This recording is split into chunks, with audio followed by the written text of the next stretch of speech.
할렐루야. 1945년도 겨울 2차 세계대전이 이제 끝나가던 무렵이었습니다. 이제 연합군이 처음에는 이렇게 독일군의 파상 공세죠. 그래서 그걸 감당하지 못하고 저 파리까지 다 점령당하고,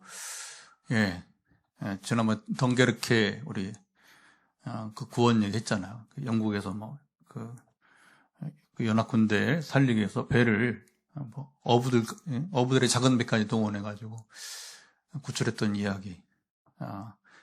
그리고 남쪽에서는 또 이태리가 무솔로니까지 이제 히틀러와 공조해서 유럽 전역이 아주 엄청난 전쟁의 소용돌이, 물론 이제 아시아는 또 일본이 태평양 전쟁이라고 하죠. 그래서 태평양 우리 끝에 한반도부터 중국, 남쪽에 인도네시아까지.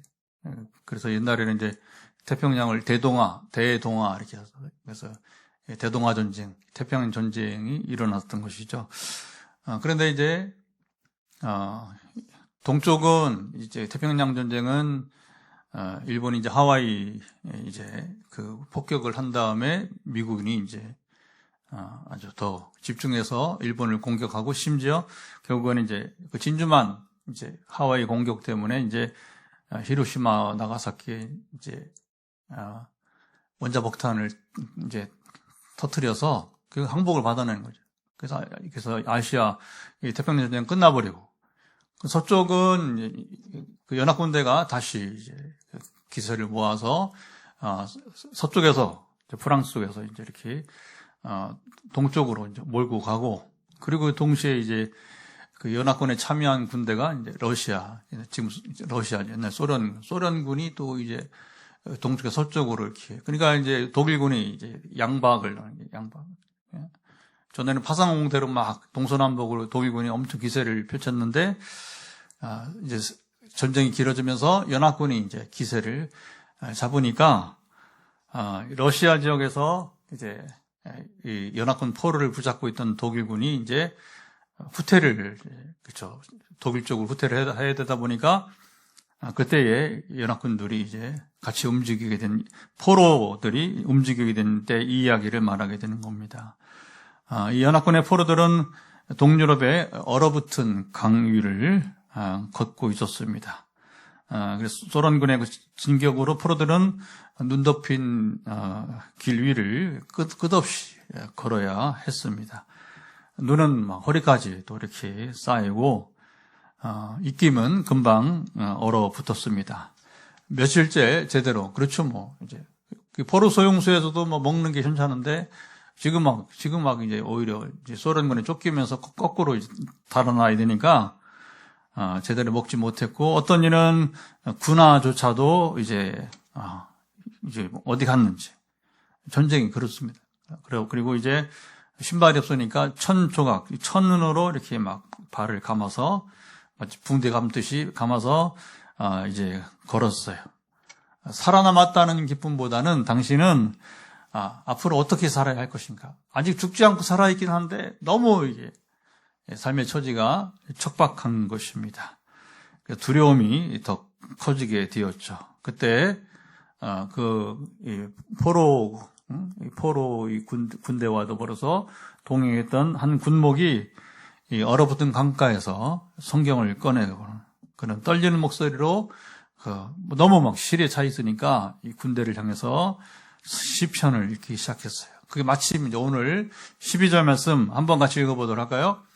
12절 보면, 자, 이렇게 시인이 노래합니다. 내게 주신 모든 은혜를 내가 여호와께 무엇으로 보답할까?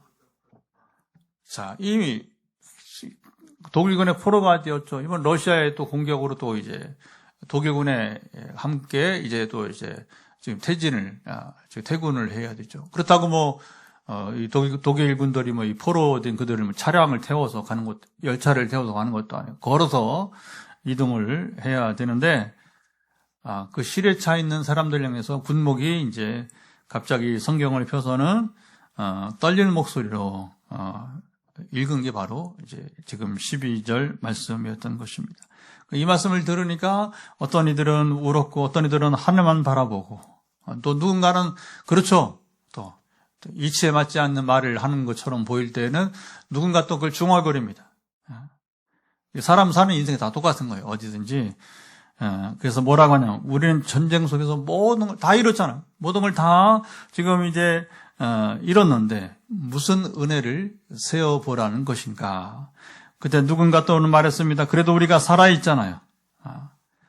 또 다른 사람 말했습니다. 우리는 그래도 아직 걸을 수는 있잖아요. 또 오늘 밤 우리가 함께 불을 피울 혼자가 아니고 또 혼자 막 이렇게 그렇죠. 도망치고 막 살려고 전쟁이 그렇잖아요. 얼마나 참담해요. 그런데 혼자가 아니고 그리고 이제 어쨌든 독일군이 지금 이제 거꾸로 전세가 역전되어서 있으니까 지금 같이 움직이고 있지만 그래도 소망이 있지 않느냐 뭐 이런 이제 이야기들이 이제 서로 하게 된 것입니다. 자, 이곳 사람들은 비로소 잊고 있던 것을 보기 시작했습니다. 잃어버린 것이 아니라 아직 남아있는 은혜를 보기 시작했던 것입니다.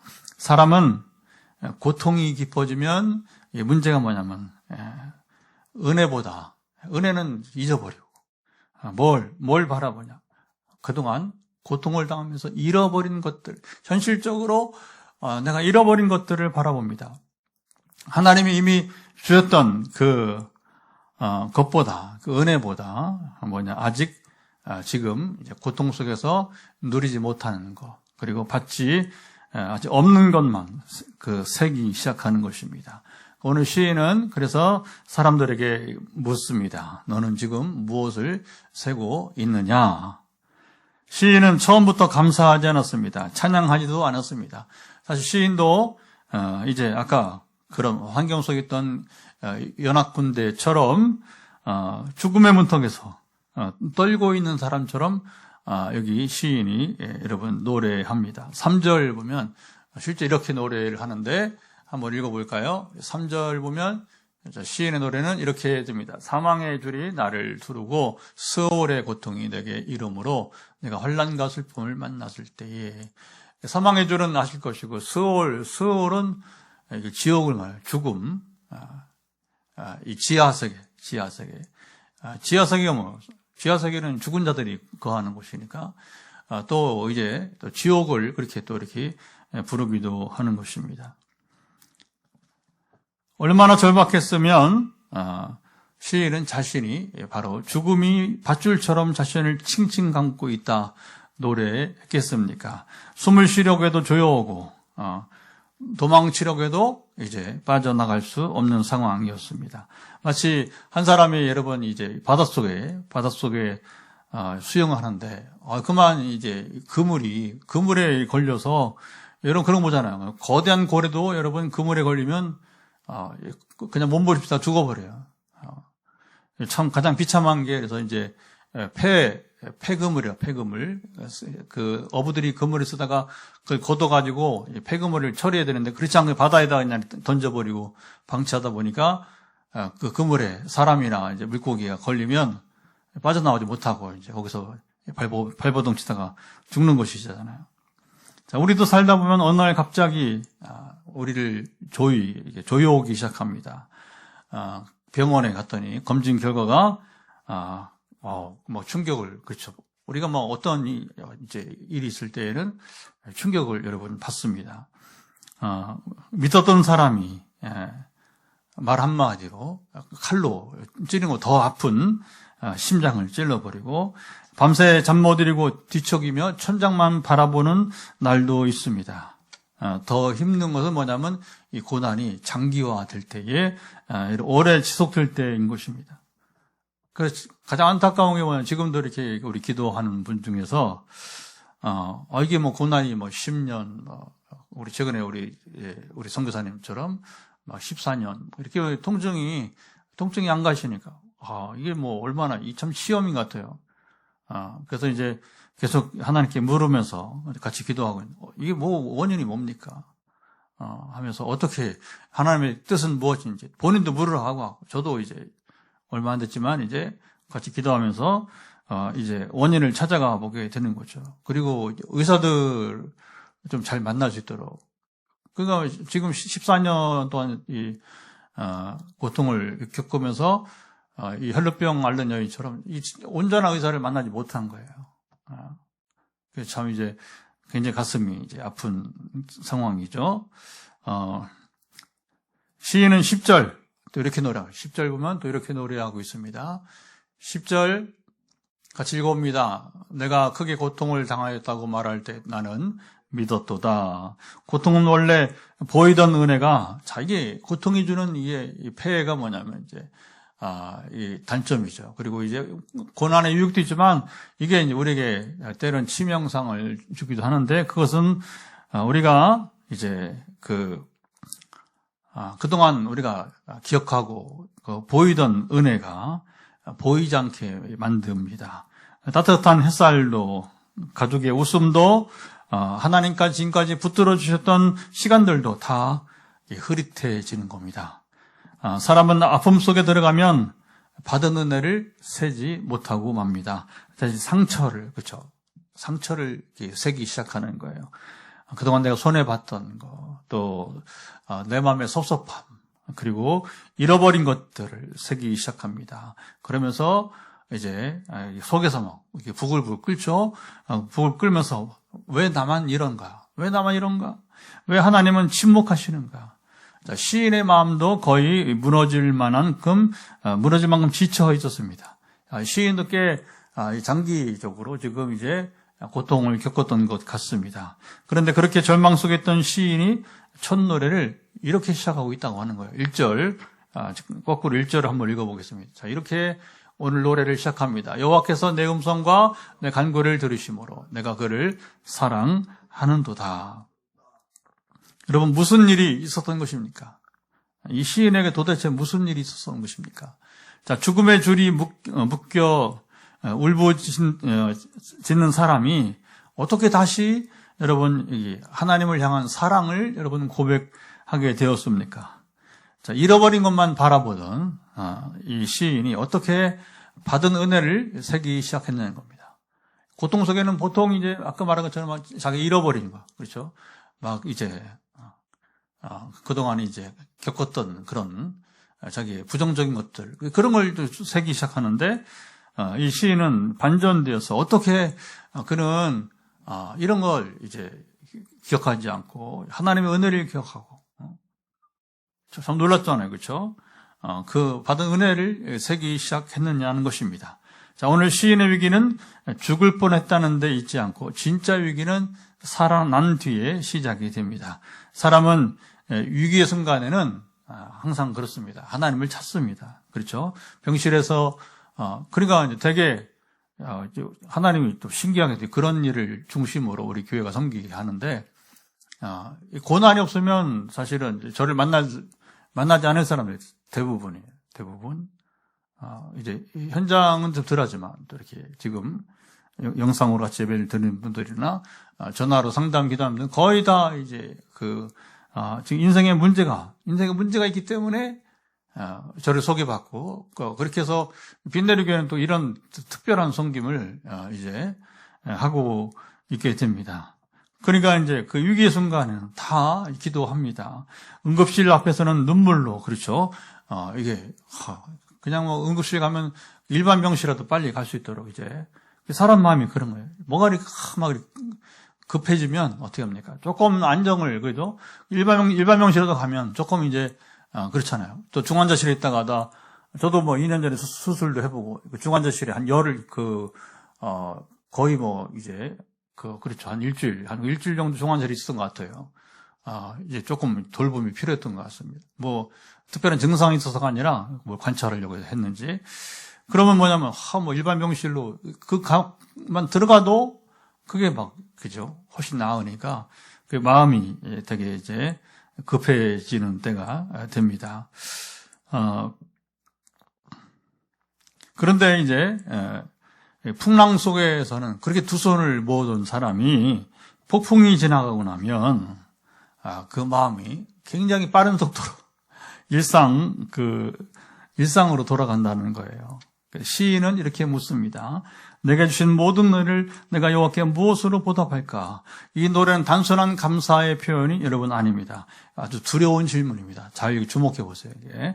이게 참 두려운 질문인데 나는 과연 받은 하나님의 은혜를 기억하며 살고 있는가? 자, 이 질문은 내가 감사절에 어떻게 감사해? 우리는 이 설교를, 이 말씀을 주로 그렇게 많이 들었어요. 추수감사절 중심으로 해서, 또는 맥주감사절에 요 12절 가지고 한 절만 딱 읽고서 앞뒤 설명도 안 하고 그냥 요것만 가지고서 막 우리 목사님들이 주로 설교를 그렇게 많이 했어요. 우리가 감사를 어떻게 드려야 되느냐. 근데 이제 오늘 본문은 사실은 시인의 노래는 단순히 감사를 표현하는 것이 아니라 두려운 질문이다. 나는 과연 받은 은혜를 기억하며 살고 있는가? 어느 여러분 이제 겨울에 산골 마을, 폭설이 내리고, 전기가 끊기고, 길이 막혀버리고, 이게 지금 뭐예요? 지금 위기가 온 거죠. 마을에 위기가. 마을에 재난이 닥친 겁니다. 그러니까 마을 사람들은 집안에서 떨고, 밖에도 못 나가고, 이제 갇혀 있는 거죠. 새벽 무렵에 눈보라를 여러분 뚫고 한 사람이 마을로 여러분 들어왔습니다. 그는 한 집 한 집 문을 두드리면서 지금 생존을 마치 소방 119처럼 막 이제 확인을 하고, 그리고 기름과 또 약을, 추우니까 그래서 기름을 나눠주고 약을 전해주고, 또 아이들에게 추워 떠는 아이들에게 담요를 또 주었습니다. 사람들은 울면서 정말 감사합니다. 그렇죠. 얼마나 고마워요. 지금 이렇게 재난 상황인데 와서 이렇게 배급도 해주고 이렇게 또 이제 섬겨주니까 정말 여러분 감사합니다. 평생 잊지 않겠습니다. 이렇게 말을 여러분 인사를 하죠, 그렇죠? 그 섬기러 온 사람들한테. 근데 봄이 오고 봄이 오고 사람들은 바빠지기 시작했어요. 그리고 이 봄이 가기도 전에 이 사람들은 누가 그 겨울에 자신들을 이제 살렸는지, 누가 그 추운 때 찾아왔는지 잊기 시작했다는 것입니다. 사람은 다 그렇습니다. 절박할 때는 그렇죠. 절박할 때는 은혜가 얼마나 커 보이는지. 근데 평안해지면 여러분 이제 은혜가 흐려지는 거예요. 흐려지는 거예요. 저는 전에 어느 암 환자가 암이 나을 때는 얼마나 흥분하고 너무너무 좋아하고 그랬는데 이제 나중에 이제 일상생활로 들어가서는 마치 제 은사로 이제 자기가 나은 것처럼 이거 좀 충격이었어요. 여러분 은사로 나지 않습니다. 하나님이 낳게 하신 것입니다. 그러니까 이제 내가 기도 안 했더라도 마치 나았던 것처럼 이렇게 별로 이렇게 굉장히 충격이었어요. 말로 표현할 수 없는 그런 충격을 경험한 적이 있습니다.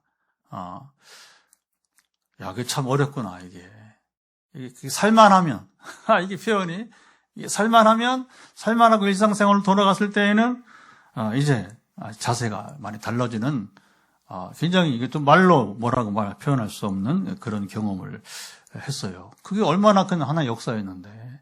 그리고 자기가 낫게 하려고 우리 교회가 또 저도 지금도 매일 기도하는 매일 원래 중환자 그때 사실은 그분 때문에 배웠어요. 암 환자를 이렇게 기도하는 거. 저도 이제 암 환자를 놓고 그렇게 신방하면 하나님 불쌍히 여기세요 하고 그냥 말았지. 그거 매일 암 환자를 놓고서 여러분 어떻게 암 환자를 섬겨야 되는지. 근데 이제 찾아오고 누가 또 다른 권사님이 또 데리고 오고. 그리고 자연히 우리는 긍휼한 마음으로 그래서 기도해주고 자주 좀 더 이렇게 전화로. 그래서 몸은 떨어지지만 이 투병한 동안에 그렇게 기도하는 경우는 제 생애 처음이었어요. 그런데 얼마 지나고서 이게 낳고 일상생활 돌아가서는 내가 당신은 기도하는 거 잊지 말라는 게 아니라 그걸 비하하니까 이럴 수 있는가. 자기를 위해서 기도하고 섬겼던 그 일들을 여러분 깡그리 그게 무시하고 비난해버리면 어떻게 되는 거예요? 야, 은혜를 몰라도 참, 내 은혜가 아니라, 그래도 우리가 얼마나 많은 시간을 기도하고 섬겨 주었는데, 이제, 그 말을 안 하면 차라리 괜찮은데, 말을 안 하면, 그 사람 마음이 참 이렇게 악하다. 사람 마음이 악할 수 있다 하는 경험을 제가 해본 적이 있습니다. 그래서 죽을 것 같을 때에는 하나님을 붙드는데, 살만하면 자기 힘으로 사는 것처럼 착각을 한다는 것입니다. 시인은 그것이 두려워 이렇게 노래했습니다. 자, 14절 보면 13절. 자, 13절은 성경 보세요. 내가 여호와의 이름을 부르리로다. 14절은 내 서원을 여호와께 갚으리로다. 17절로 가면 감사의 제사를 드리리로다. 이렇게 자, 그가 이렇게 노래를 반복한 것은 자, 주목해 보세요. 왜 이렇게 보면 13절에, 14절에, 17절에 이렇게 반복을 하고 있느냐? 그것은 하나님의 은혜는 잘 보세요. 기억하지 않으면 사라지기 때문에. 그래서 우리가 전에도 다른 시편을 볼 때에도 보면, 우리가 어떻게 하나님의 은혜를 회복하느냐 했을 때에 결국은 반복되는 거예요. 뭐요? 기억하라. 지금 잊고 사는 하나님의 은혜를 기억하라. 그 이스라엘이 공통적으로 기억하는 사건은 출애굽이잖아요. 그러니까 이제 시인들이 자꾸 출애굽 얘기를 하면 온 이스라엘이 다 기억하거든요. 그렇죠? 최고의 은혜고 그보다 더 클 수 없는 은혜가 여러분 이제 없잖아요. 출애굽이 가장 큰 한 놀라운 은혜니까 그 은혜의 이야기를 하면서 그래서 그들이 잊지 말자 이렇게 노래하는 것입니다. 받은 은혜를 세지 않으면 사람은 어느새 자 보세요. 받은 상처만 여러분 세기 시작하는 거예요. 하나님보다 현실만 보기 여러분 시작합니다. 우리는 얼마나 많은 은혜를 잊고 살아갑니까? 여러분 숨 쉬는 것도 은혜입니다. 오늘 여기까지 살아온 것도 은혜입니다. 자, 넘어졌다는데 다시 일어나는 것도 은혜입니다. 우리가 눈물 속에서도 뭐가 아니고 가슴을 쥐어짜고 이러고 답답한 가운데도 믿음을 놓지 않는 것도 은혜인 것입니다. 우리는 그것보다 왜 이것은 없습니까? 왜 저 문제는 해결되지 않습니까? 이것만 붙들고 산다는 거예요. 보통 사람들은. 그러니까 이제 이게 제가 이제 어제도 한번 이렇게 제 이메일로 온 통계가 통계. 우리 교회 안에 지금 올해 관행이 되고 잘 벗지 못하고 있는 한국 교회 이제 무속신앙적 요소예요. 무속신앙적 요소. 어떻게 기독교인들이 무당을 찾아갈까?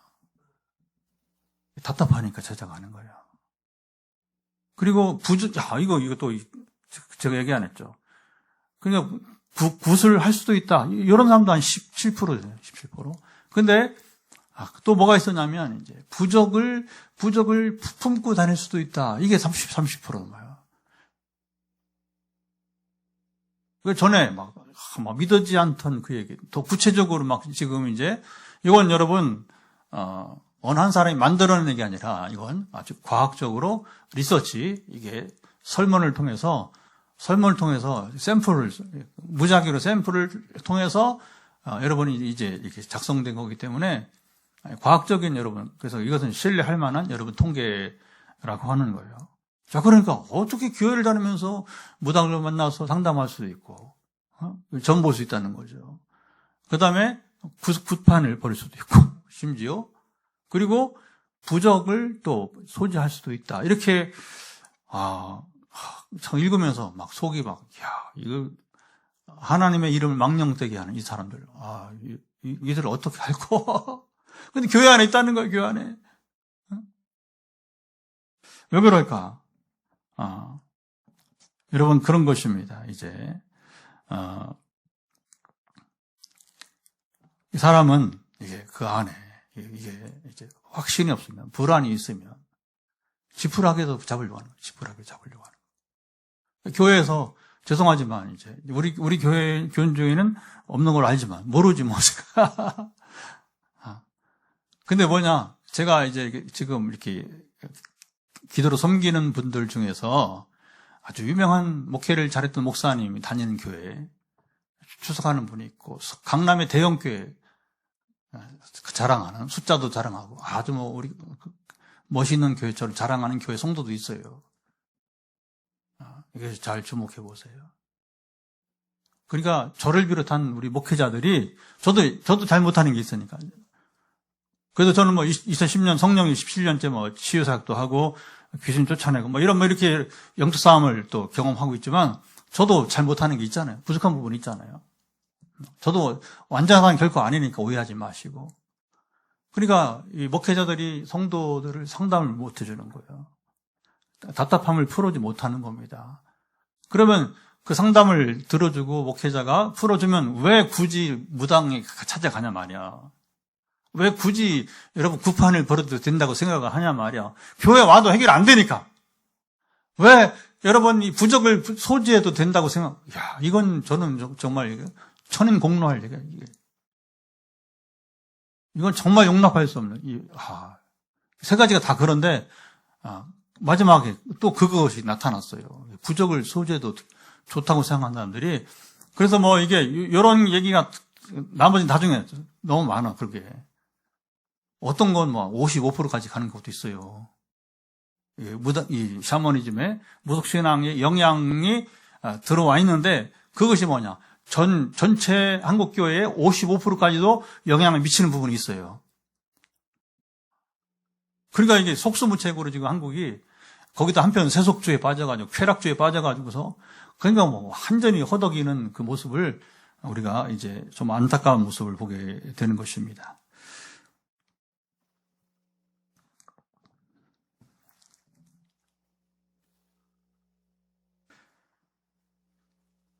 그래서 우리가 막 하나의 은혜를 잊어버리고 왜 이것은 없고 저 문제는 해결되지 않습니까?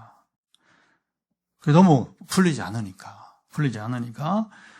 근데 오늘 시인은 죽음의 줄에서 죽음에서 여러분 건진받은지 깨닫게 되었습니다. 인생은 은혜를 많이 받아본 사람이 아니라 자 보세요. 저는 이것도 동의합니다. 저도 이것도 아까 일부 경험을 얘기했지만 은혜를 많이 받은 사람이 아니라 받은 은혜를 잊지 않고 기억하는 사람이 행복하다는 사실입니다. 내가 아까 말한 암이 일단 암이 우리가 제일 무서운 병이니까. 꼭 암에서 여러분 구출받지 우리가 이제 나음 받은 거 아니라 할지라도 이제 하여튼 거의 죽을 지경에 있다가 살아났는데 그런 여러분 은혜를 많이 받은 큰 은혜를 받은 것이 중요한 것이 아니고 뭐냐 내가 작은 은혜를 받았더라도 제가 가끔 표현하잖아요. 여러분 번지수를 잘 찾아왔습니다. 우리가 예수님 만난 건 최고의 복입니다. 안 그러면 우리 인생은 좀 허무한 거예요. 지금 이런 거 교회 안에 있는 이런 사람들처럼 정말 허무한 인생을 살아가는. 그런데 우리가 여러분 예수 믿음으로 세상 헛것들을 다 이게 헛된 것으로 알고 그리고 하나님의 은혜에 찬송 감사드리고 할렐루야. 그리고 우리가 막 그러잖아요. 지금 당장 죽어도 괜찮다. 우리는 여한이 없다. 이게 여러분 얼마나 여러분 이제 그리고 우리가 이런 사람은 은혜를 잊지 않고 기억하는 사람이 되는 것입니다. 오늘 시인은 우리에게 묻습니다. 너는 지금 무엇을 세고 있느냐? 상처입니까? 손해, 두려움, 아니면 하나님이 지금까지 베푸신 은혜입니까? 여러분 다른 건 세지 마시고 오직 한 가지만 여러분 세시기 바랍니다. 여기 시인이 노래한 거예요. 12절에 하나님께서 내게 베푸신 은혜. 그 은혜가 무엇인가? 그것만 기억하라고 하는 것입니다. 할렐루야. 자, 어느 오래된 성당에서 스테인글라스 알죠? 우리 교회는 없어요. 이제 설치할 공간도 없고, 우리 현재 이 구조에서는, 나중에 필요하면 할 수 있는데, 이게 사실은 스테인글라스는 하나의 장식이기 때문에, 또 저는 별로 의미가 없다고 봐요. 근데 옛날에 오래된 교회는 스테인글라스 아시죠? 그렇게 붉고 파란 이렇게 섞여 있는 복원 작업이 진행이 되었습니다. 왜냐하면 전쟁 중에 폭격을 맞아서 유리창이 산산조각이 났으니까 유리는 깨져 있었고 조각들은 먼지와 재 속에 묻혀버렸습니다. 사람들은 저 아까운 거, 비싼 거, 그다음 아주 예술적으로도 또 귀한 것이니까 이제 끝났어요.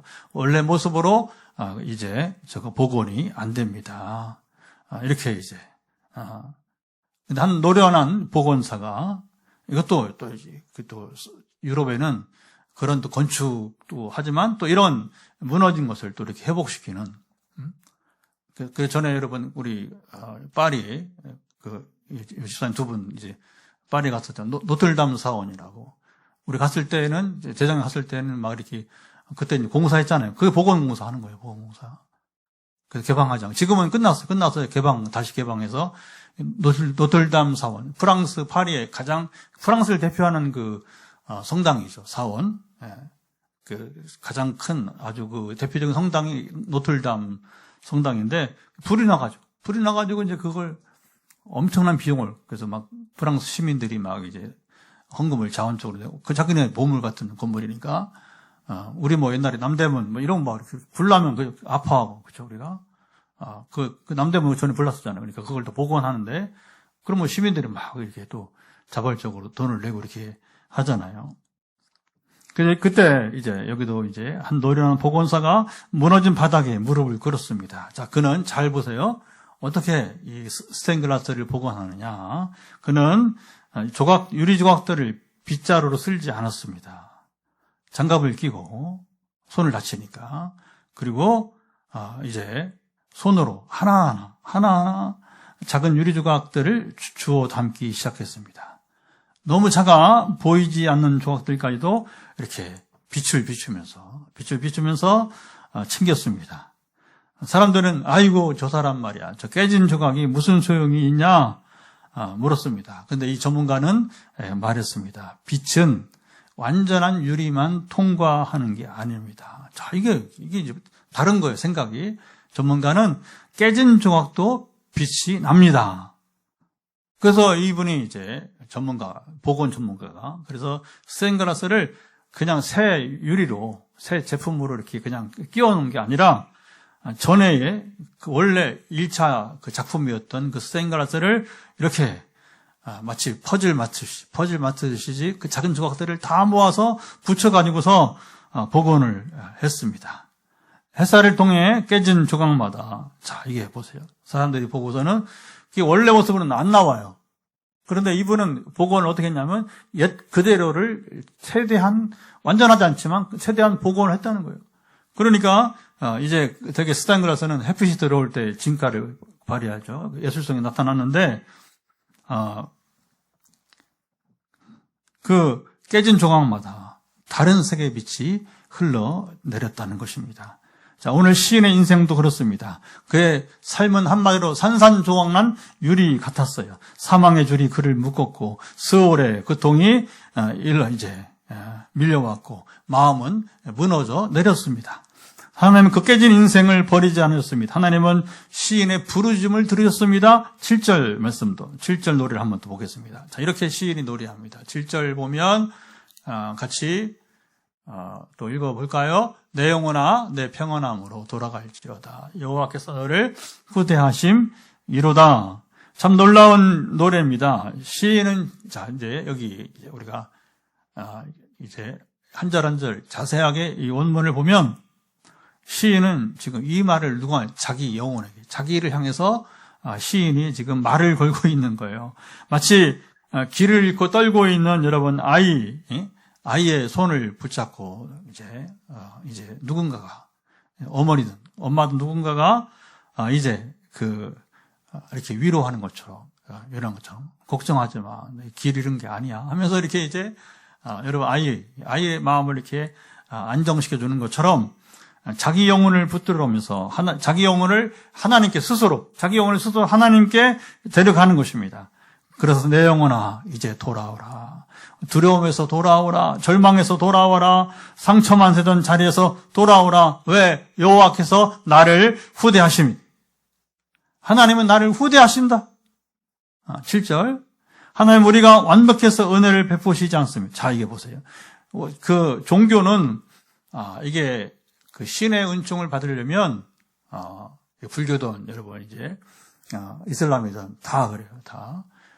종교는 하나님을 떠난 다른 종교들은 신에게 엄청난 정성을 바치고 그리고 신이 자 보세요. 신을 달랠 만큼 이게 여러분 우리가 이제 뇌물 사건 자 보세요. 세상도 이렇게 그 높은 관직인 사람들이 최근 그 재판한 사람 있잖아요. 지금 뇌물 관직을 이렇게 그 매매해 물건 사듯이 그래서 돈을 확 주고서 뭐 1억 얼마 주고 줬다 그래요. 그러니까 이제 주고서 이제 자기 사위를 이렇게 해달라고 하고 또 자기 자신을 이렇게 국회에 또 이렇게 나갈 수 있도록 이렇게 그 청구해주고 이거 뇌물. 그걸 달래는 겁니다. 그래서 그걸 움직일 수 있는 사람을 향해서 돈을 줘서 뇌물을 줘가지고 뭐냐면 달래는 거예요. 그 마음을 달래서 자기가 원하는 것을 이제 이렇게 해내는 거죠. 해내는 거. 그러니까 이런 사건이 공개되기 전에는 일반인들은 우리가 뭐 관심이 있으면 알 수도 없고 알 필요도 없고 그런데 이제 그게 사회화 되니까 뉴스로 나오고 그 다음에 재판이 되니까 또 이런 일이야. 저 못된 사람 하면서 우리가 이제 이렇게 그런 거잖아요. 그렇죠? 그러니까 그게 똑같은 거예요. 영적으로 똑같은 거예요. 그런데 하나님은 그런 종교의 그 신들처럼 신이 없죠. 사실은 이제 귀신을 있겠지만 거기처럼 우리가 뭐 조건을 갖추고 또 하나님을 이렇게 우리가 여러분 달래서 하나님 은혜를 베푸신 것이 아니다. 이런 식으로 신앙생활하면 안 된다는 겁니다. 오히려 하나님은 우리가 다 깨져버린 자리, 아무 희망이 없어버린 자리에서 우리에게 빛을 비추십니다. 시인은 그 사실을 깨달은 거예요. 자, 8절 보면 이렇게 노래합니다. 자, 8절 보면 이렇게 또 시인이 노래합니다. 내 영혼아, 내 평안함으로 돌아갈지어다. 주께서 내 영혼을 사망에서, 내 눈을 눈물에서, 내 발을 넘어짐에서 건지셨나이다. 예. 하나님은 단지 시인의 목숨만 살리신 것이 아니라는 거예요. 자, 눈물 속에서도 버티게 하셨고, 넘어졌지만 완전히 무너지지 않게 하셨고, 끝났다고 생각하는 여러분 자리에서도 일어서게 하셨습니다. 아직 나는 끝난 것이 아니다. 하나님은 여전히 나를 붙들고 계시다. 내 인생에 남아있는 은혜가 아직도 있다. 그 자리에서 이제 시인이 그런 거죠. 잃어버린 것만 세던 사람이 자 이게 반전이래. 반전이 은혜를 세기 시작합니다. 유럽의 옛날 오래된 광장에 거대한 시계탑이 있었습니다. 되게 이제 우리도 오광장 있잖아요. 포항에 그렇죠. 옛날에 저는 제가 왔을 때 벌써 저 포항 온 지가 24년 전인데 제가 온 다음에는 뭐 오광장에서 그렇게 모이고 그러지 않았어요. 근데 아마 제가 오기 전에 제가 2003년도 포항에 왔는데 그러니까 이제 오광장길 들어오면 이제 마치 서울에는 여의도 광장 그렇죠. 포항 오광장 사람들이 많이 모이는 곳이잖아요. 그렇죠. 그러니까 유럽에도 보면 서울에 이제 명동처럼 사람들이 많이 모이는 그 곳이 있어요. 보면 그리고 거기에 반드시 뭐가 있냐면 이렇게 중앙에 이제 교회가 있고 또 거기에 뭐가 있냐면 시계탑이에요. 시계. 지금이야 시계 요즘은 누가 시계 안 차고 다녀요. 왜냐하면 전화기에 시계가 있으니까 굳이 시계를 또 몸에 지참할 필요가 없고 물론 이제 전화기랑 같이 쓰는 요즘에 워치 그건 또 있겠지만 우리는 시계 필요 없어요. 이거 하나 다 있으니까. 근데 옛날에는 시계가 있어. 그러니까 뭐냐면 대중들을 위해서 그렇게 사람들이 많이 모이는 곳에 탑이 있고, 그 교회 탑인지 아니면 일반 탑인지 모르지만 탑이 있고 거기에 탑 위에는 되게 시계가 이렇게 있고 또 뭐가 있냐면 되게 그 서구세계는 교회, 되게 교회가 있어요. 그리고 시계가 있고 교회 종이 이제 그 위에 있습니다. 그래서 새벽에도 교회 종소리, 새벽에도 종을 울리고, 그리고 정오에도 울리고, 저녁에도 울리고, 되게 예배 시간. 성당에서 되게 예배하는 시간, 미사 시간에 종을 울렸습니다. 전쟁이 일어났을 때도 종을 울리고, 흉년이 들었을 때도, 그러니까 이거 어떤 상황에 상관없이 교회 종은 여러분, 울리는 거예요. 사람들은 그 종소리를 들으면서 집으로 갔고, 서로 안부를 묻고, 하나님을 기억했습니다. 그런데 세월이 흐르면서 사람들이 종소리는 분명히 지금도 울리고 있는데 사람들이 그 종소리를 듣지 못한다는 거예요. 종이 멈춘 것이 아니라 이 소리가 묻혀버리기 때문에. 어떤 소리예요? 자동차 소리. 자동차가 많이 다니니까. 그리고 그 시장, 사람들이 그렇죠. 시장 음악 소리. 또 바쁜 일상 속에서 사람들의 귀가 서로 자기들끼리 얘기하고 가면서 종소리가 울리지만 옛날에는 뭐 이렇게 그게 뭐 유일한 듣는 소리였는데 지금은 소리가 많다 보니까 결국 뭐예요? 이제 이 교회 종소리가 들리지를 않는 것입니다. 한 노인이 손자를 데리고 그 광장에 나갔다고 그래요. 조용히 물었습니다. 할아버지가 손자에게, 얘야, 지금 종소리가 들리냐?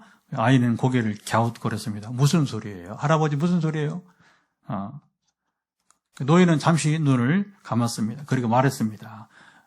이제 손자, 우리 손자 하면서 이제 잘 들으라. 사람은 너무 오래 은혜 속에 살면 은혜의 소리를 듣지 못하게 된단다. 이게 중요한 거죠, 이제. 사람이 너무 은혜 속에서 살면 은혜의 소리, 하나님 은혜를 주시지만 그 은혜의 소리를, 은혜의 말씀을 듣지 못하게 된단다. 오늘 시인의 마음이 바로 여러분 그런 것이었습니다. 하나님의 은혜를 베푸시는데 사람들의 마음은 빨리 익숙해져 버립니다. 아침 햇살을 당연히 여기고, 오늘 숨 쉬는 것도, 예배를 드리는 것도, 그리고 눈물 속에서도 믿음을 잃지 않는 것도 당연하게, 모든 게 다 당연하게 그렇게 여기는 거예요. 어느새 하나님보다, 자, 주목하시, 위기가 옵니다. 이런 때 하나님보다 현실의 소리가 더 들리기 여러분 시작합니다. 아까 교회 종소리는 못 들으면서 다른 소리는 다 듣는 사람들처럼 말입니다. 우리가 무슨 소리가 들리느냐?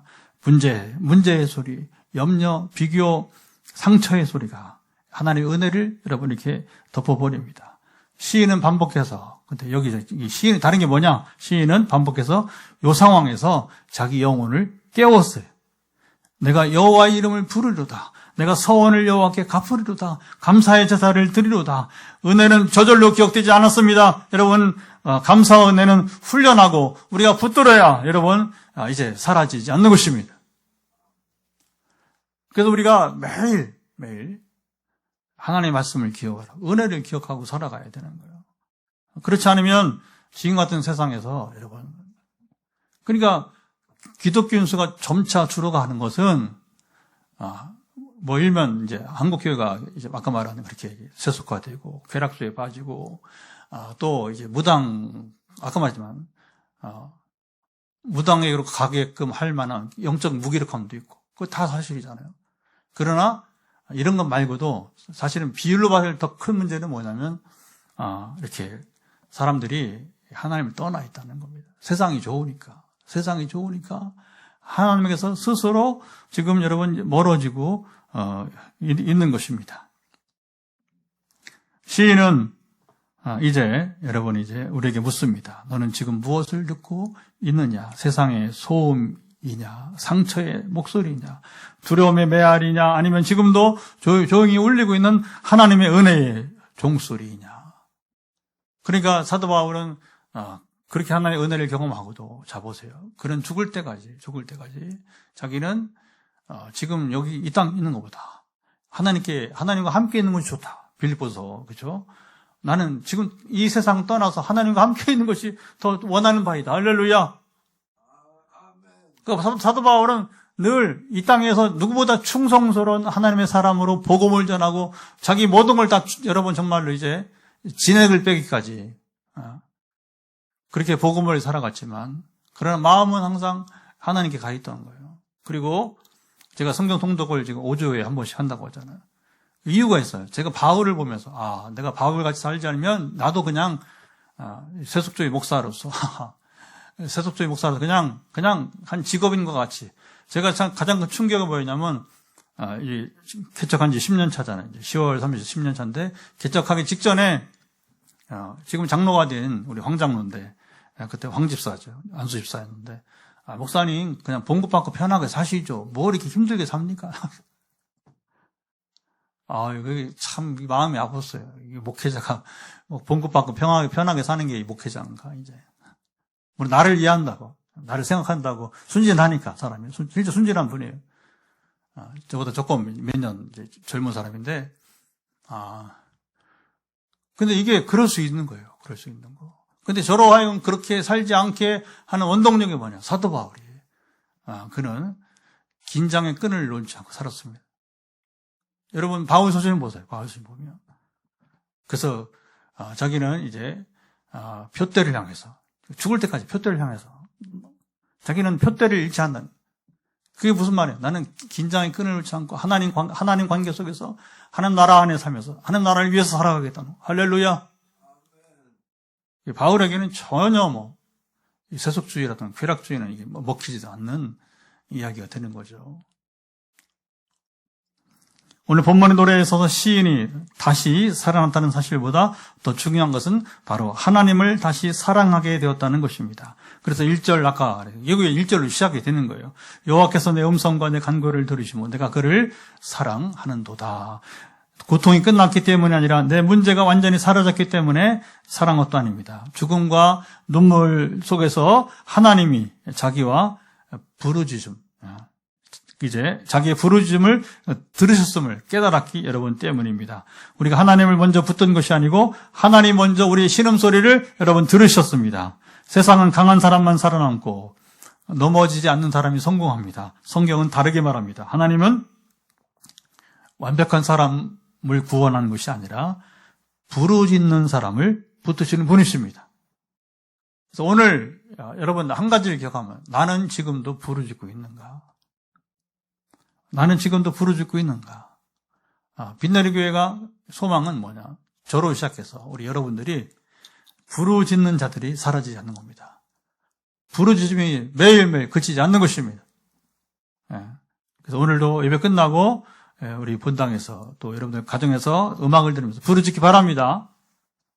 그리고 집사님들의 특별한 지금 금요일날 부르짖음이 하나님께 특별히 우리 교회를 살리는 그런 당부도 하고 싶고 또 소망도 가져봐요. 왜냐하면 그렇게 집중해서 또 부르짖는 경우가 보기 힘들기 때문에 우리 집사님 두 분의 부르짖음이, 방언 기도를 통한 부르짖음이 새 역사가 나타나기를 기대해 봅니다.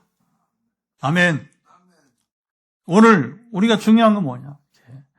하나님 부르짖는 사람을 여러분 붙으신다는 겁니다. 시인은 8절 또 한 번 읽어보죠. 그냥 제가 혼자 읽는 것보다 8절 또 한 번 읽어보면, 주께서 내 영혼을 사망해서 내 눈을 눈물에서 내 발을 넘어지면서 건지셨나이다. 하나님은 단지 죽지 않게만 하신 것이 아니고 눈물 속에서 버티게 하셨고, 넘어졌지만 완전히 망하지 않게 하셨고, 무너질 뻔했지만 다시 일어서도록 우리를 붙잡아 주신 것입니다.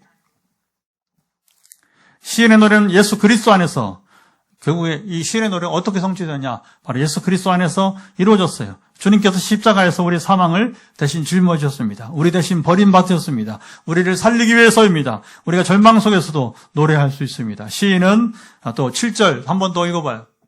우리가 이제 이 복음을 나누는 건데, 7절, 내 영혼아 내 평안함으로 돌아갈지어다. 여호와께서 너를 후대하심이로다.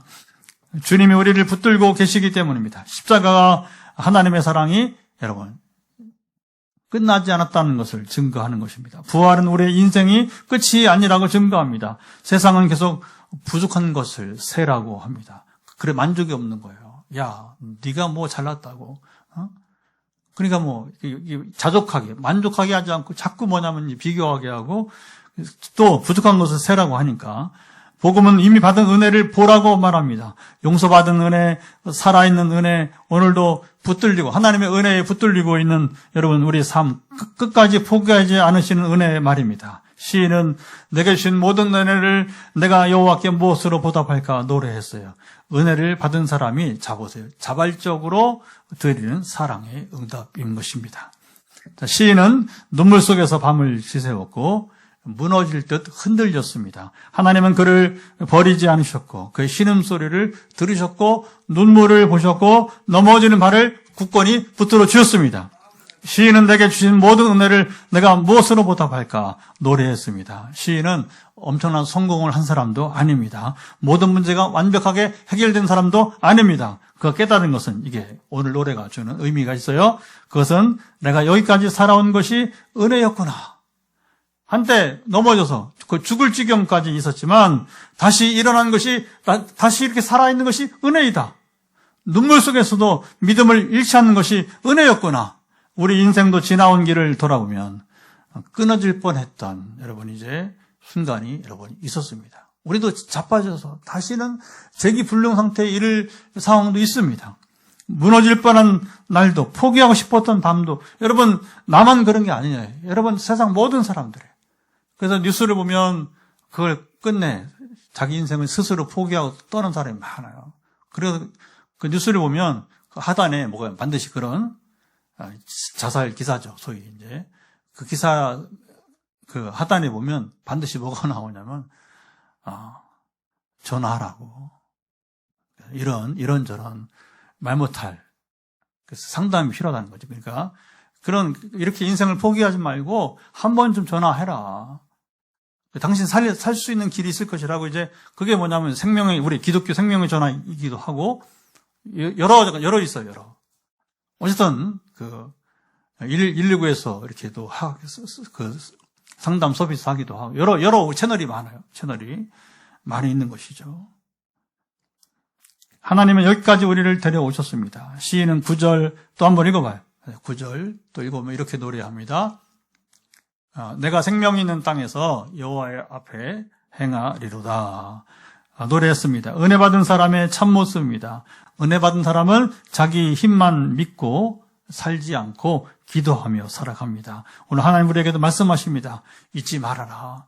내가 여기까지 온 것은 우연이 아니다. 내 은혜가 내 은혜가 내 은혜가 너를 붙들어 줬다. 하나님의 은혜는 아직 끝나지 여러분 이제 않았습니다. 오늘도 은혜를 세십시오. 여러분이 기억하십시오. 지금 부족한 것을 세지 마시고 없는 것을 세지 마시고 여러분 하나님의 은혜를 붙들고 그 은혜를 여러분 세시길 바랍니다. 그래서 오늘 제목이 받은 은혜를 세어보아라. 시작. 받은 은혜를 세어보아라. 사실 찬송가도 있어요. 그렇죠. 받은 복을 세어라. 세어보아라. 찬송 그대로 여기서 나온 거예요. 받은 복을 세어보아라. 그렇죠. 요 말씀을 가지고 이제 제가 선곡을 하고서 이 생각이 났어. 다 준비하는데 마지막에 다시 원고를 체크하고 이제 수정하는데 이 곡이 생각이 났어요. 찬송은 또 여러 가지 다 은혜가 되는 것이니까. 그래서 이제 우리 기도하도록 하겠습니다. 하나님 오늘 말씀을 통해서 여기까지 우리를 이끄신 하나님께 하나님께서 끝까지 우리를 붙들어 주옵소서. 우리도 연약합니다. 그렇잖아요. 누가 연약하지 않아요? 우리 다 연약합니다. 그러나 하나님의 은혜를 잊지 않고 기억할 때에 다시 하나님 우리를 이끌어 주시고 아까 여러분 교회 안에 정말 부정한 일들 얘기했잖아요. 용납하지 말아야 할 것들. 사람은 그렇게 돼 있어요. 여러분 구약 성경 보면 이스라엘 얘기가 다 그 얘기예요. 그러니까 우리 한국교회만 지금 교회 안에 이렇게 무당을 만나고 점치고 여러분 또 굿판 할 수 있다고 하고 심지어 여러분 부적을 소지하고 이게 오늘 한국교회만 아니라 옛날 이스라엘도 그랬단 말이에요. 요즘 우리가 새벽에 에스겔을 보는데 에스겔 오늘까지 9장까지 봤어요. 성전 안에서 여러분 이방신의 이름을 부르고 기가 막힌 거죠. 기가 막힌 거죠. 담무스라고. 그걸 하나님이 그들을 심판할 수밖에 없는 것인데. 그래서 이게 잘못 가면 여러분 영분별도 없고 혼미한 시대를 사는데 이 시대에도 우리가 하나님을 잘 붙들고 가기 원합니다. 같이 기도합니다. 하나님 아버지 오늘 말씀을 나누면서 또 하나님의 은혜가 얼마나 소중한가. 그래서 사람들은 연약하여서 내가 힘들 때에 지금 당장 눈에 보이지 않는 아버지 하나님 참으로 이제 내가 없는 것을 세고 또 원망과 섭섭함을 세고 그러나 오늘 시인의 노래는 우리가 하나님의 은혜를 세라고 이제 하나님께서 주신 은혜를 무엇으로 보답할까? 하나님께서 주님 베푸신 은혜를 잊지 말아라고. 그리고 하나님은 내 손을 놓지 않는다고 노래했던 이 노래가 우리의 노래가 되기를 원하며 저는 이 확신이 없을 때에 결국에는 지금 한국교회 안에 들어온 또 오늘 에스겔 새벽에 보았던 9장의 말씀과 같이 성전 안에서부터 주님 이제 우상이 들어와 있고 우상의 이름을 부르고 우상을 찬양하고 참 기가 막힌 일들이 주님 일어날 수 있다는 사실을 우리가 알고 있습니다. 그래서 우리가 이 시인의 노래가 무엇을 의미하는지 우리가 바로 알고 그리고 이제 온전히 깨어서 살아가는 하루와 삶이 되게 하시고 우리가 결단코 무당에게 지지 않고 우리가 사탄의 권세에 지지 않고 이제 예수 그리스도 안에서 주님만이 우리 안에 계실 때에 다른 무엇도 필요 없는 정말 이제 주님 복음이면 충분한 생활을 우리가 누리기를 원합니다. 역사하시며 함께 하옵소서. 우리 한 가지 더 기도하는 것은 이제 다시 주말인데, 이번 주일은 지지난주는 아시아 선교주일.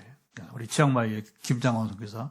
아시아 선교를 제일 잘하는 사람 중에 한 분을, 제 얘기 아니에요. 총회나 우리 교계에서 하는 얘기고, 이번에는, 내일 모레는 아프리카 선교주일인데, 이분은 또 아마 세계에서, 아프리카만 해도 세계에서 선교를 가장 잘하는, 그게 뭐, 목사님 잘하는 게 아니라 하나님 쓰시는, 어제 왔어요. 그래서 한동대에 왔다가, 오늘은 또 대구에, 오늘과 내일은 대구에, 아프리카에서 온 유학생들을 또 이렇게 돌아보는 또 일을 하고, 내일 오후에 늦게 와서, 포항에서 자고, 이제 우리 교회 함께 하려고, 저랑 같이 교제하는 거죠. 그리고 주일 예배에 함께 하면서 나가게 될 텐데, 하나님 우리에게 초기부터 이 선교 사역을 쉬지 않고 하라고.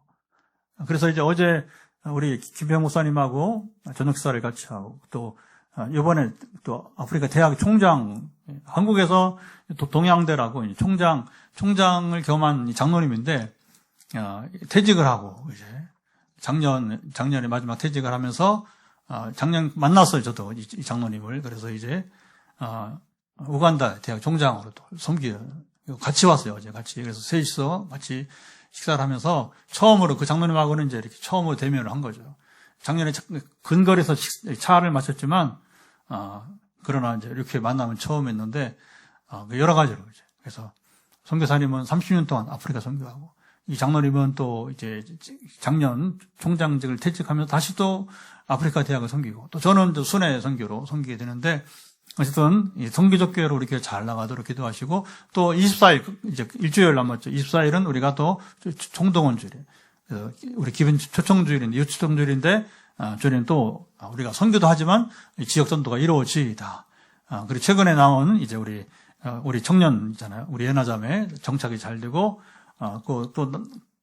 또 남자 청년도 한 명 나오잖아요. 그래서 이번 주부터는 다시 이제 오스트리아 방문도 마치고 또 2주 지내고 다시 이제 나온다고 하는데, 그래서 최근에 온 사람 청년들도 정착이 되게 하시고, 또 새 사람들을 불러 주옵소서. 같이 여러분 선교주일과 초청주일 같이 기도합니다. 하나님 아버지, 우리 또 한 번 더 기도하는 것은 이제 이번 주일은 우리 또 아프리카 선교주일로 주님, 또 이제 우리 김평 선교사님 오시고, 어제 이미 와서 우리 정장님 같이 또 한동대 방문했다가 저녁 식사로 초대를 받아서 함께 하고, 또 우리 목양실에서 와서 차도 한잔하면서 같이 교제하면서, 또 내일 주님 이제 또 주일을 준비합니다. 복된 선교주일 잘 준비되고 은혜로운 시간과 성도 교제가 되게 하시고, 또 한 주 지나서 24일은 우리가 이웃초청주일이 있습니다. 아버지, 최근에 연하와 또 이제 우리 형제가 잘 청년들이와 정착이 되게 하시고, 또 다른 이제 준비된 영혼들을 보내서 현장교회도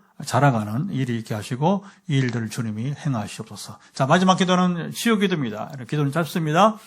그리고 이제 이런 음악을 들으면서 그냥 끄지 마시고 음악을 들으면서, 그리 길지 않습니다. 10여 번 정도 음악을 들으면 기도하시면서 오늘 금요기도를 마치도록 하겠습니다. 여러분, 부담되는 부분에 머리부터 발끝까지 여러분 이제 지금 터치하시고, 성령께서 여러분의 손 가운데 눈부터 온전히 고치시기를 축복합니다. 하나님 아버지, 마지막 기도는 화요일, 금요일 우리 이어서, 주일은 성경 공부 우리 오후에 끝나면서 우리가 치유기도 하는데, 예수 그리스도의 이름 명한다. 지금 머리끝부터 발바닥까지 지금 터치하고 연약한 부분들이 회복되기를 예수 그리스도 명한다. 회복되어지기를 예수 그리스도 이름으로 선포한다. 주여 들으시고 함께 하시고, 우리 이사님 계속해서 눈에 지금 전에 오래전에 일했던 때에 부득이 눈에 들어간 아버님 참으로 약품이 눈 밖으로 완전히 빠지게 도와주시고, 그 부작용이 소멸되기를 예수 그리스도 이름으로 명한다. 완전케 될지어다. 또 여기 같이 예배드리는 영상으로 드리는 분들 중에서도 눈에 건조증 있는 분들, 건조증 주님 너무 장기화되지 않게 하시고 근원이 풀어지기를 예수를 선포합니다. 그래서 안약으로부터 탈출하, 안약을 쓰지 않고도 나을 만큼의 눈의 건조증은 풀어질지어다. 전에 우리 이번 네팔에서도 하나님 아버지 참으로 이제 안면에 문제가 있는 사람이 나을 것이라고 이제 도전을 하나님 주셨는데, 마지막 시간에 간증하면서 자기가 나았다고 약을 버리는 모습을 보았는데, 지금 눈의 건조증 때문에 고생하는 우리 신사님과 또 몇 분들 있습니다. 아버지 아시죠? 이제 약을 던질 상황이지만큼 회복이 되기를 예수를 선포한다. 그래서 머리끝부터 발바닥까지 이제 한 분 한 분 기억해 주시고, 특별히 이제 우리 통증으로 지금 아까 우리 기도했던 선교사님, 세종시의 우리 엄선교사님 이제 장기화되는 그 이유가 뭔지 우리가 하나님께 묻고 근원을 묻고 어떻게 이제 치료할지조차 지식을 찾고 있사오니 그 노력들이 근데 좋은 열매를 맺게 도와주시고 엄선교사님의 장기화되는 통증 하반신에 집중된 통증은 사라질 것을 예수 그리스도에 명한다. 그래서 우리 선교사님이 화요일과 금요일에 예배 참여를 영상으로 세종시에 있으면서 하면서 회복을 깨할 때 반드시 그것만으로도 회복되게 하시고 역사하시며 저 기적을 행해 주시기를 원합니다. 또 이분이 첫 기도할 때 하루를 신비롭게도 이제 사라져서 통증이 완전 사라져서 주님 이미 기적을 1차 맛봤는데 1차 기적이 아니라 완전한 기적이 임하도록 함께 하시고 또 의외로 암 환자들이 많은데 암 환자들이 이제 완전히 회복에 이르기까지 저 회복의 역사가 있기를 예수를 선포합니다. 아시죠? 모든 부작용들 아버지 하나님이 참으로 이제 염증이나 특별히 통증들 아버지 팔의 통증, 관절 그리고 심지어 어떤 분들은 우울증, 아버지 여러 심리적인 그런 부담도 있다고 합니다. 그래서 이 모든 우울증, 공황장애 등 이제 이 암 치료하면서 겪는 후유증들, 부종 사라지기를 예수께서 선포합니다. 각종 염증들, 아버지 만성위염부터 시작해서 오늘도 함께 예배드리는 우리 최전사님 척수염 많이 좋아지고 있지만 그러나 장기화되고 있사오니 척수염의 영향은 날씨의 영향을 받으면서 몸을 부담을 주는 요일이 소멸되기를 예수 그리스도의 이름으로 명한다. 그래서 근원 척수염증에 사라질지어다. 또 장기화되고 있는 비형 간염 때문에 앓고 있는 분이 우리 포항에도 한 분 계시고 또 춘천에 또 권사님 장기화되고 있는데 간경화를 낫게 하신 주님께서 비형 간염도 이제 치유된 역사를 베풀어 주시고 나오니 회복시켜 주옵소서. 그 밖에 현장에서 안수기도 또 이제 전화기도까지 응답하심을 기대하며 이제는 우리 주 예수 그리스도의 은혜와 아버지 하나님 사랑하심과 성령의 교통하심이 오늘도 함께 시편 이야기를 나누면서 그리고 기도할 때 하나님께서 전심을 향해 나아가는 자에 베푸시는 큰 능력이 오늘 시인이 극복한 이 인생 문제가 오늘 나의 인생 문제가 해결되는 시간이 되기를 갈망하는 자들 가운데 현장에 있던 가정에 있던 또 다른 시간대에 이 유튜브에 접속해서 함께 예배하는 모든 이들 가운데 영원토록 함께하옵시기를 간절히 축원하옵나이다. 아멘.